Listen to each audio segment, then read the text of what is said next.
Գիտեք, ես կարծում եմ, որ նախկին նախագահների երրորդի մարաթոնյան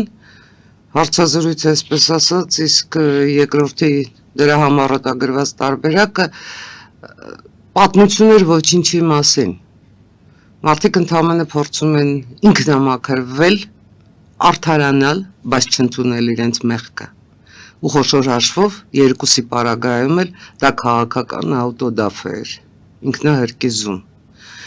Ասում եք հանրությունը ինչպես կընկալի, գիտեք հանրությունը բաժանված է, խոշոր հաշվով բաժանված է երկու մասի, մարդիկ, որոնք հասկանում են ինչ է կատարվում, հասկանում են թե պատմության դասերը և մտածում են ապագայի մասին և մարդիկ, որոնք ընդհանրապես ոչինչ չեն մտածում, որոնք կատարում են հրահանգներ։ Մասնավորապես ես ձեզ առաջարկում եմ, եթե իհարկե այդքան ժամանակ ունեք, Լավրովի, Զախարովայի հայտարարությունները գտեք, համադրեք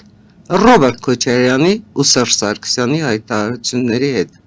Հավատացնում եմ ձեզ, որևէ տարբերություն չեք գտնի։ Մի թեթև բառային ասենք հետո առաջում կարող է լինել, իսկ դա ինչ է նշանակում։ Դա նշանակում է, որ Հայաստանի Հանրապետության, ես դա ասում եմ խիստ ցավով,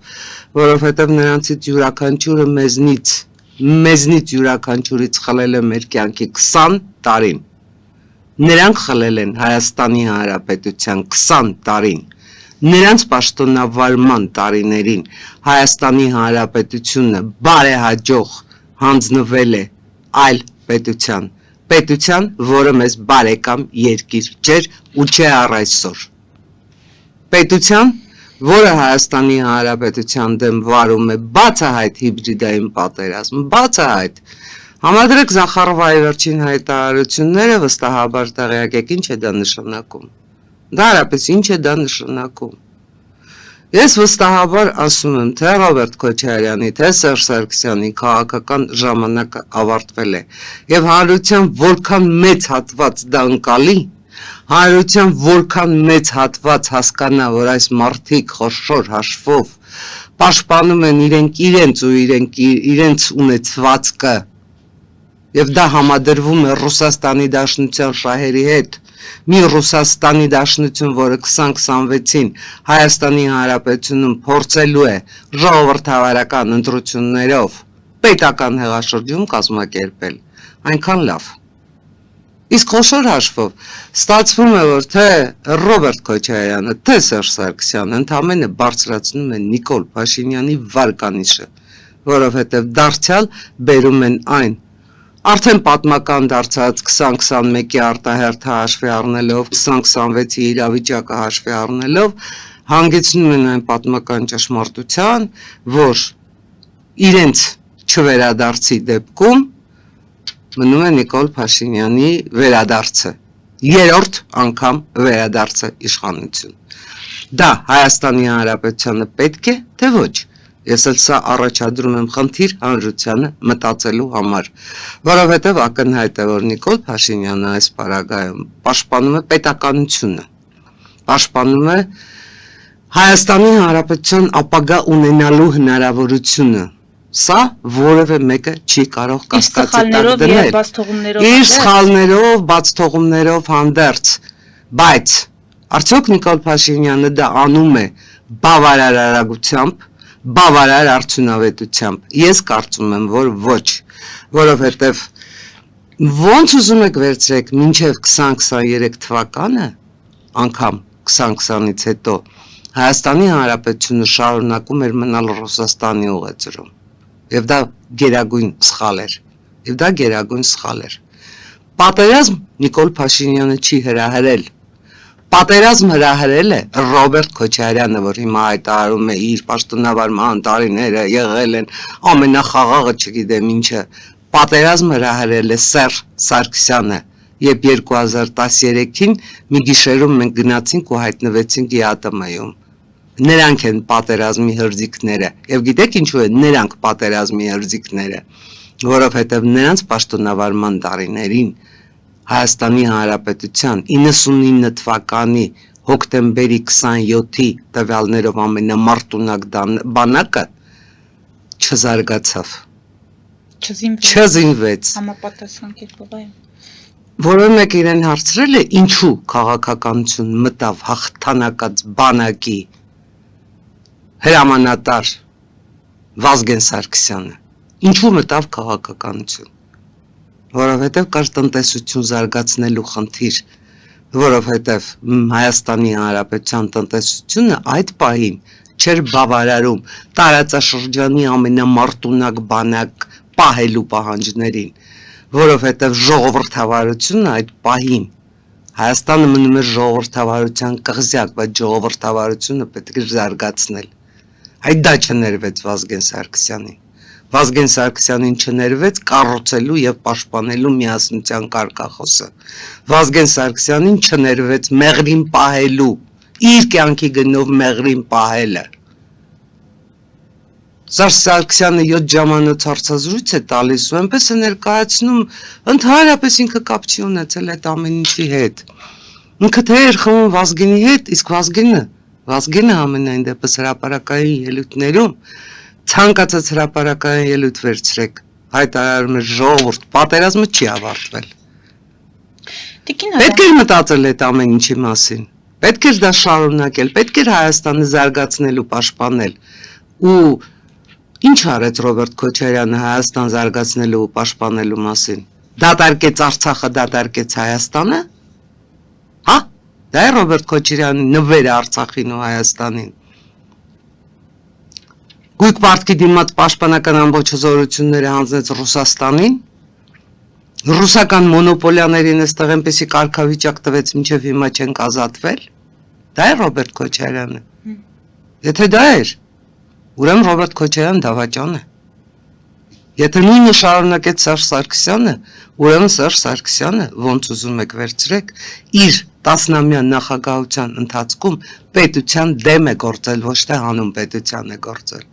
Մենք դա պետք է հասկանանք։ Դուք ասում եք հանրային ընկալում։ Հանրային ընկալման մեջ այս ամեն ինչը պետք է արմատավորվի, պետք է բացատրվի։ Վերջին հաշվով որևէ մեկս այս ամբողջ ընթացքում Հայաստանի Հանրապետությունից չենք հեռացել։ Բայց եկեք հաշվենք, թե ինչքան մարդ է Հայաստանի Հանրապետությունից հեռացել։ Ու այդ հեռացածների մեղքը ում վրա է։ Ում վրա է։ Հանրային ընկալման տեսանկյունից Տիկին Ադամյան ասացիք, այս մարդիկ փորձում են այդ հարցազրույցներով երկար տևողությամբ հարցազրույցներով ինքնամաքրվել։ Բայց եթե պատկերացնենք, որ նրանք գիտակցել են իրենց թույլ տված սխալները, կարևոր առանցքային սխալները, որոնք շրջադարձային են եղել մեր պետության համար եւ դրա մասին ափսոսեին, զղջային, չգիտեմ, հանրությունից ներողություն խնդրեին։ Ինչ-որ բան կփոխվի հանրային ընկալման մեջ այդ ֆիգուրների որպես նախագահի կերպարի հետ կապված։ Ես շատ ցավով եմ ձեզ հետ համաձայնում, շատ ցավով, որովհետեւ նրանք իրենց անգամ կատարած սխալները ներկայացնում են իբրև հաջողություն, ներկայացնում են իբրև մեր պետության համար արված քայլեր, իրենց սխալները։ Բայց պատկերացնենք, որ իրենք ափսոսում են, զղջում են, դա հանրային։ Եկեք անպատկերացնելին չպատկերացնենք, որովհետև բոլոր հնարավորությունները ունեցել են այդ ձեր մատնանշածը անելու, բոլոր հնարավորությունները ունեցել են։ Դուք լսել եք որևէ նման հայտարարություն որևէ մեկից։ Սկսած Լևոն Տեր-Պետրոսյանից։ Չեմ կարծում։ Այսինքն այդ գիտակցությունը նրանց աշխարհընկալման մեջ չի տեղավորվում, իսկ պատճառը մեկն է։ Նրանք կատարում են հրահանգ։ Եթե նրանց հրահանգվի այսօր գնալ եւ կատարած սխալների համար թողություն խնդրել, նրանք դա միանշանակ կանեն, բայց այդ հրահանգը չի տրվել Կրեմլից։ Նրանք գործում են Կրեմլի ցուցումներով։ Ու սա որևէ մեկի համար գաղտնիք չի, ու սա ընդհանրապես վիճարկելի չի։ Ավելի շատ Ռոբերտ Քոչարյանը, քան Սերժ Սարգսյանը, որովհետև Սերժ Սարգսյանը այնուամենայնիվ Կրեմլի հետ ուներ որոշակի հակասություններ, որովհետև ճշմարտության դեմ չմեղանչելու համար ես չեմ կարող չարձանագրել, որ Սերժ Սարգսյանը այնուամենայնիվ Եվրամիության հետ ասոցիացման համաձայնագիր նախաձեռնեց եւ այդ համաձայնագիրը կնքվեց հանելով բուն միջուկը տնտեսական մասը։ Այսինքն Սերժ Սարգսյանը այն նախագահն էր, որ այնուամենայնիվ իր արած սխալները փորձում էր ուղղել հնարավոր տարբերակներով։ Վերջին հաշվով Սերժ Սարգսյանը նաև այն նախագահն էր, որ հապկում բանավիճում էր 2016-ի քառորիայից հետո փորձում էր հապկում Հայաստանի Հանրապետության պաշտպանության հարցը բարձրացնել։ Ու ստանում էր շատ հայտնի պատասխաններ, որ կարծում եմ այստեղ մեջ բերելու կարիքը չկա, որովհետև բոլորս էլ գիտենք։ Հիմա Փաշինյանը խոստացել է հրապարակել բանակցային փաստաթղթերը։ Դուք անձամբ ինչ տպավորություն ունեք։ Կլինեն այնպիսի բացահայտումներ, որից հետո այս նախկին ղեկավարները խոսելու տեղ չեն ունենա։ Եվ դրանք շրջադարձային կլինեն, օրինակ, սպասվող ընտրությունների համատեքստում։ Սկսենք նրանից, որ բանակցային փաստաթղթեր հրապարակել կարող են նախկին 3 նախագահներից յուրաքանչյուրը։ Ես վստահ եմ, որ նրանք այդ փաստաթղթերը, որ այդքան թմկարում են, թե ինչ որ գախնի, եսի ինչեր կան, այս բացահայտումներ են լինելու, իրենք կարող են դա անել, իսկ ինչու չեն ստանձնում այդ պատասխանատվությունը նախկին նախագահները։ Հարցը չէ։ Ինչու են սպասում, որ Փաշինյանը հրապարակի։ Ինչու։ Չգիտեմ, հարցը կարող եք ուղղել հնարավորության դեպքում իրենց կամ իրենց ներկայացուցիչներին։ Ես կասեմ նաև այն, որ գուցե ձեզ ու շատերին հիասթափեցնի, որ ես այդ բացահայտումներից որևէ ակնկալիք չունեմ, որովհետև ինձ համար ոչ թե կարևոր է մեր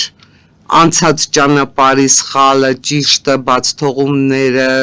ձեռքբերումները գտնելը, այլ ինձ համար կարևոր է գտնել այն ճանապարհը, որով մենք այդ կորուստները վերականգնելու ենք։ Ինչքան կարելի է խրվել մնալ անցյալում։ Ինչքան։ Մենք բոլորս խոսում ենք իրական Հայաստանի մասին, չէ՞։ Մենք խոսում ենք, թե ինչպես պետք է Հայաստանի Հանրապետությունը զարգանա։ Արդյոք դա Հայաստանի Հանրապետության զարգացման մասին է լինելու։ Թե ընդամենը 3 նախագահները եւ 4-րդը արդեն ոչ թե նախագահ, այլ վարչապետ, բարձելու են իրենց փոխհարաբերությունները։ Լսեք, դա ում է պետք։ Դա ում է պետք։ Դա ինձ անձամբ պետք չէ, որովհետեւ ինձ համար գերագույնը այս պարագայում գերագույն արժեքը ոչ թե բարձելն է, ով հանձնեց Արցախը, այլ ինչպես վերադարձնել Արցախը։ Դա է ինձ համար գերագույնը։ Կարծում եք դա դեռ հնարավոր է։ Միանշանակ հնարավոր է։ Միանշանակ հնարավոր է։ Կոսովացիները Կոսովո վերադարձան 8 տարի հետո։ Եկեք այդ փաստը հաշվի առնենք։ Եկեք նաև հաշվի առնենք, թե Ադրբեջանը քանի տարի հետո իր տարածքները կարողացավ վերադարձնել։ Եվ մի բան էլ ավելի։ Եվ մի բան էլ ավելի։ Իսկ ինչու դա չենք կարող անել մենք։ Պարզապես հիմա ինքնակայքայման փոխարեն, ինչ ասեմ, հրկիզման փոխարեն, մենք պետք է բոլորովին այլ քայլեր ձեռնարկենք, բացարձակապես այլ քայլեր ձեռնարկենք։ Մի քիչ առաջ ես ասում էի, որ Նիկոլ Փաշինյանը այդ քայլերը ձեռնարկում է, բայց միտքս կիսատ մնաց, ձեռնարկում է շատ դանդաղ։ Այս ընթացքում բազում քայլեր կար, որ պետք է արվեին, եւ եթե արվեին ժամանակին, հիմա մենք արդեն այդ արդյունքները կունենայինք, հիմա արդեն մենք կլինեինք բոլորովին այլ իրավիճակում։ Գիտեք, այս օրերին ընդդիմությունը նաև չափազանց այսպես մտահոգ, վառ հայրենասիրական կերպարի մեջ մտած փորձում է